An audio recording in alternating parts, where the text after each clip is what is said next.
The 18th century poet William Cowper suffered very badly from depression. He was also, I think, a brilliant poet and was better able to convey what it feels like to be depressed than most other poets. That may sound like he's very gloomy, but I don't think he is. He's just a very profound and sympathetic writer.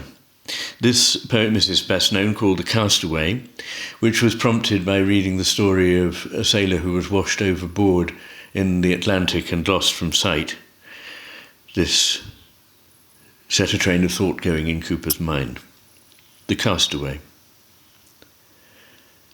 Obscurest night involved the sky, the Atlantic billows roared, when such a destined wretch as I washed headlong from on board, of friends, of hope, of all bereft, his floating home for ever left. No braver chief could Albion boast than he with whom he went, nor ever ship left Albion's coast with warmer wishes sent. He loved them both, but both in vain, nor him beheld, nor her again. Not long beneath the whelming brine, expert to swim, he lay, nor soon he felt his strength decline, or courage die away, but waged with death a lasting strife, supported by despair of life. He shouted, nor his friends had failed to check the vessel's course, but so the furious blast prevailed that, pitiless perforce, they left their outcast mate behind, and scudded still before the wind. Some succour yet they could afford, and such as storms allow, the cask, the coop, the floated cord, delayed not to bestow. But he, they knew, nor ship nor shore, whate'er they gave, should visit more.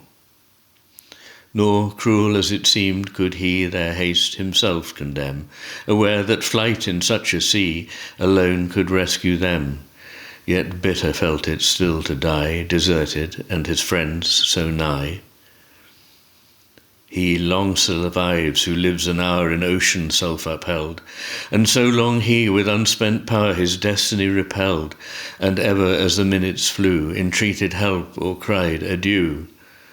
At length his transient respite past, his comrades who before had heard his voice in every blast could catch the sound no more. For then, by toil subdued, he drank the stifling waif, and then he sank. No poet wept him, but the page of narrative sincere that tells his name, his worth, his age, is wet with Anson's tear. And tears by bards or heroes shed alike immortalize the dead. I therefore purpose not, or dream, descanting on his fate, to give the melancholy theme a more enduring date, but misery still delights to trace its semblance in another's case.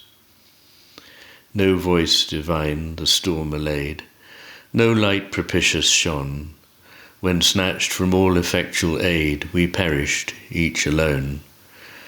But I beneath a rougher sea, and whelmed in deeper gulfs than he.